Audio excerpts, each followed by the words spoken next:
Microsoft office 2019 কোর্সের নতুন একটি ক্লাসে আপনাদের সবাইকে স্বাগতম জানাচ্ছি। এটি হচ্ছে পার্ট 25।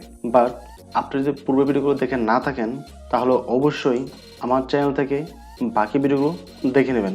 এই সম্পূর্ণ কোর্সে আমি মাইক্রোসফট অফিস 2019 ভার্সনটি ইউজ করেছি। আপনি চাইলে 13 অথবা 16 ভার্সনটাও ইউজ করতে পারেন, বিকজ তিনটা ভার্সনই রিটাইলি সেম। এবং এই কোর্সে আমি প্রত্যেকটা ট্যাবের প্রত্যেকটা বিষয় নিয়ে বিস্তারিত আলোচনা করেছি।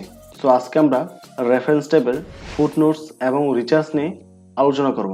তো সম্পূর্ণ বিষয়টি ভালোভাবে বোঝার জন্য ভিডিওটি অবশ্যই লাস্ট পর্যন্ত দেখতে হবে।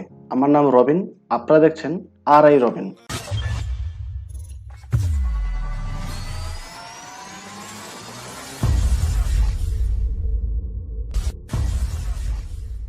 ওয়েল, তো পূর্বে আমরা 24টি পার্ট শেষ করেছি। যদি আপনি পার্টগুলো দেখে না থাকেন, আবারও বলছি ওইগুলো দেখে নেবেন, তাহলে আপনি একজন মাইক্রোসফট ওয়ার্ডে এক্সপার্ট হতে পারবেন। বিকজ আমি কোনো ট্যাবের কোনো অংশ স্কিপ করে নেই, সব কিছু নিয়েই বিস্তারিত আলোচনা করেছি। ওকে, এই কাজটা দেখানোর জন্য আমি কিছু র্যান্ডম টেক্সট নিচ্ছি, যেটা আমি পূর্ব ভিডিওতে অনেকবার দেখিয়েছি। Equal RAND RAND, then first bracket close, then enter. এখানে কিছু র্যান্ডম টেক্সট নিয়েছি কাজটা করার জন্য। তো আপনার কাছে যে পেপারটা থাকবে বা যে ডকুমেন্টটা থাকবে, এই ডকুমেন্টে অনেক লেখা থাকবে। তার মধ্যে যদি আপনি কোনো একটা ফুটনোটস ইউজ করতে চান, যেমন এই বাটনসের মধ্যে আমি একটা ফুটনোটস দেব, বাট যেটা আমি এখানে লিখবো না, বাট আমি যেন বুঝতে পারি এটার সম্পর্কে অন্য একটা ইনফরমেশন আছে।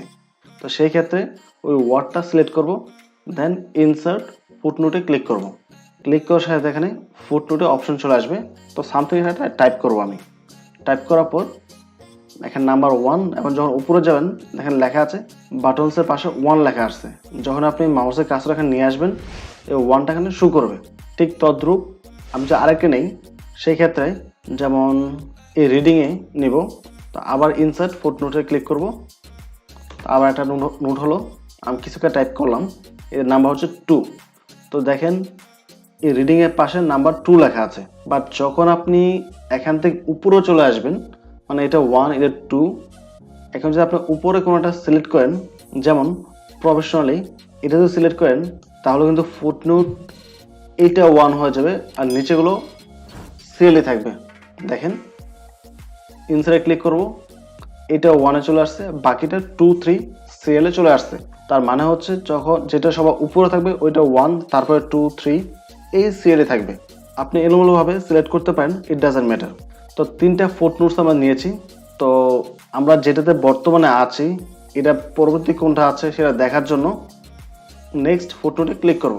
নেক্সট 2 নাম্বার চলে আসছে, আবার নেক্সট দেব 3 নাম্বার চলে আসছে। বাট যদি আপনার কাছে অনেকগুলো পেজ থাকে, তো সেটা খুঁজে বের করা টাফ। সেই ক্ষেত্রে আপনি শো নোটসে ক্লিক করবেন। যেখানে যেখানে নোটস লেখা আছে সবার উপরে যেই পেজে ফুটনোটস থাকবে ওই পেজটাকে শো করবে, দেন সিরিয়ালি বাকিগুলো আসবে। মানে হচ্ছে আপনার যেখানে ফুটনোটস লেখা আছে ওটা শো করার জন্য মূলত শো নোটস ইউজ করা হয়। ওকে, তো এটুকুই ছিল মূলত এই ফুটনোটসের কাজ। তারপর হচ্ছে রিচার্জ।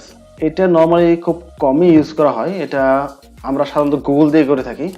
যেমন এখানে যে লেখা আছে, যে কোনো একটা লেখার উপর কোনটা ইনফরমেশন নিতে চান, যেমন এখানে প্রথম ওয়ার্ডটা হচ্ছে ভিডিও। তো ভিডিওর উপর যদি কোনো ইনফরমেশন নিতে চান, আপনার একটা ব্রাউজার ওপেন করতে হবে। ব্রাউজার ওপেন করে দেন নেটে সার্চ দিয়ে আপনাকে বের করতে হবে। বাট সেটা আপনি না করে জাস্ট এখান থেকে এই ওয়ার্ডটা সিলেক্ট করবেন, সিলেক্ট করে দেন রিচার্জে ক্লিক করবেন। এটার উপর যে ইনফরমেশনটা আপনার ওয়েব পেজে আসবে, সেই ইনফরমেশনটাই এখানে চলে আসবে। মানে হচ্ছে আপনাকে একটা ব্রাউজার ওপেন করতে হবে না, বাট অবশ্যই আপনার কম্পিউটারে নেট কানেকশন থাকা লাগবে, আদারওয়াইজ কিন্তু এটা কাজ করবে না। তো মেবি নেটের স্পিডটা স্লো, যার জন্য এরকম করছে, এতটা সময় নিচ্ছে, আদারওয়াইজ এতটা সময় লাগে না। ওকে, আমার এখানে নেটে সমস্যা করছে, যার জন্য আমি এটা দেখাতে পারছি না, বাট আশা করি বিষয়টা আপনারা বুঝতে পারবেন। যে কোনো একটা ওয়ার্ড সিলেক্ট করে যখন সার্চে ক্লিক করবেন, ওই ওয়ার্ডের উপর যদি কোনো ইনফরমেশন নিতে থাকে, ওই ইনফরমেশনটা এখানে সিরিয়ালি শো করবে। চাইলে আপনি এখান থেকে কপি করে নিই, আপনার যে রিচার্জ পেপার আছে অথবা যে ডকুমেন্টটা আছে ওই ডকুমেন্টে পেস্ট করতে পারবেন। অথবা যে লিঙ্কগুলো শো করবে এখানে ওই লিঙ্কে ক্লিক করে আপনার ব্রাউজারের মাধ্যমে ফুল ওয়েব পেজটাই ভিউ করে যে কোনো ইনফরমেশন নিতে পারবেন। অথবা ওই ওয়েব পেজের লিঙ্কটা আপনি এখান থেকে নর্মালি কপি করে এখানে পেস্ট করে রেখে দিতে পারবেন। আপনাকে পেজটা ওপেন করতে হবে না বা ব্রাউজারে যেতে হবে না। বাট এই সার্চিং এর যে অপশনটা এটা এখানে না করে ব্রাউজারে করাটাই বেটার। যেহেতু আমার নেট কানেকশনটা ভালো না তাই আমি এটা এখানে দেখাতে পারছি না। তো ভিডিওটি আমি এখানে ক্লোজ করছি। যদি ভিডিওটি ভালো লাগে অবশ্যই চ্যানেলটি সাবস্ক্রাইব করে পাশে থাকবেন এবং ভিডিওটিতে লাইক এবং কমেন্ট করতে ভুলবেন না। ভালো থাকবেন। আসসালামু আলাইকুম।